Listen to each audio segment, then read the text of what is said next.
the best part of having a wild garden is that you don't have to worry about the frost and random snowstorms. Look at how this garlic mustard is so hot that it actually melts the snow around it. I thought it was dandelion from afar. Dandelion. That's garlic mustard. Some people say it has all the properties of garlic and all the properties of mustard. Per serving, it has more vitamin C than orange juice. And you can eat it raw. Raw, it's better when they're smaller, so they're less bitter. But bitters are really good for you. They always help with your digestion. Let's see, and then my puppy wants one. Sometimes I'll start eating a plant and then he starts eating it. Oh. No, he just wanted to smell it. Garlic and onion supposedly aren't good for dogs, but this one might actually, I think, is in the mustard family. But it's an Alaria, so I'm not sure about that. Anyway, garlic mustard. This is a first year growth, I believe. So the second year, they're like best to identify in the summer because they're going to be way off the ground, have the seed pods and white flowers. But yeah, this garlic mustard, and there's poisonous lookalikes I hear, so make sure that you grab a piece, mash it up, smell it. Okay, this one doesn't really smell too much like it, but I know it isn't. If it doesn't have a garlic smell, don't eat it. Until you can identify it for yourself. Even then, it needs to have at least a slight garlic smell or taste. So make sure you positively identify it before eating it.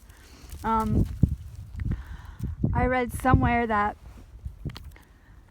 it poisons plants around it by never mind. Basically, I just read another book that said that's false anyway. So garlic mustard is a plant that everyone should know. I'd say in like the New York, New Jersey area, especially if the $20 trillion catches up to us, the $20 trillion in debt catches up to us, because that's a food you're gonna want to know for your survival, and it's everywhere. So don't spray it, eat it, dry it out for medicine, do something, make a pesto, put it in your soup, your salad. Just, you know. Oh, here's a beautiful patch of it. Okay.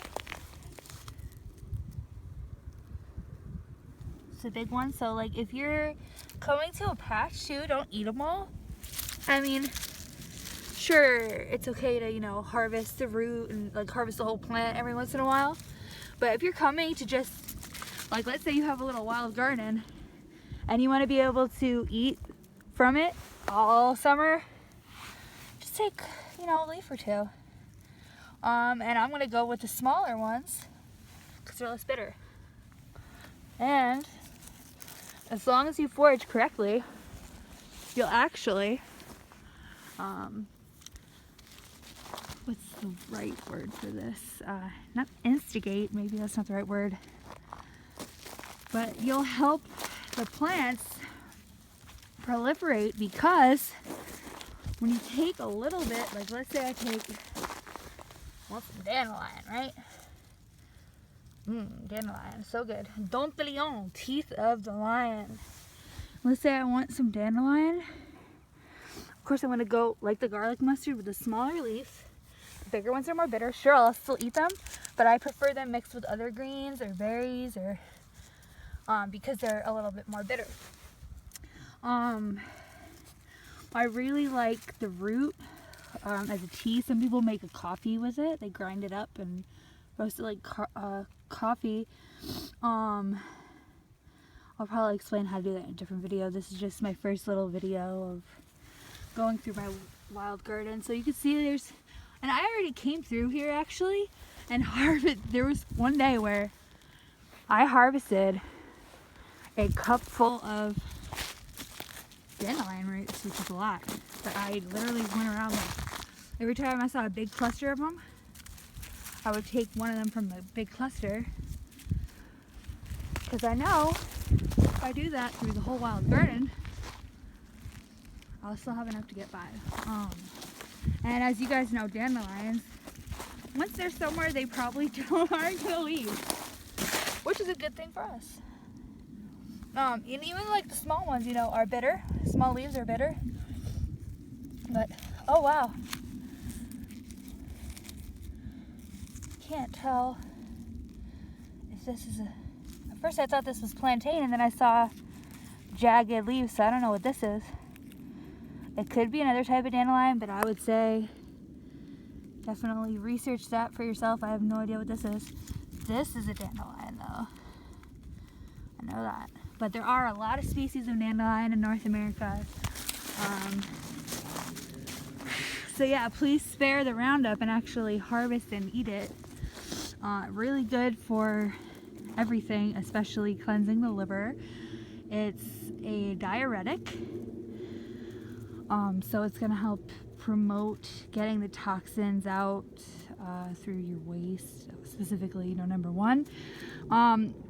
And normally with diuretics, we find your potassium gets depleted, but dandelion is a natural storage house for potassium, so it actually will not deplete your potassium when it works as a diuretic. So that's something to keep in mind for anyone who wants to detox their liver, especially, I mean, any organ really, but beautiful creek. So anyway, there's a lot more that I don't know than what I do know, but I just kind of felt like making my first wild edibles video. All sorts of different. So yeah, goodbye.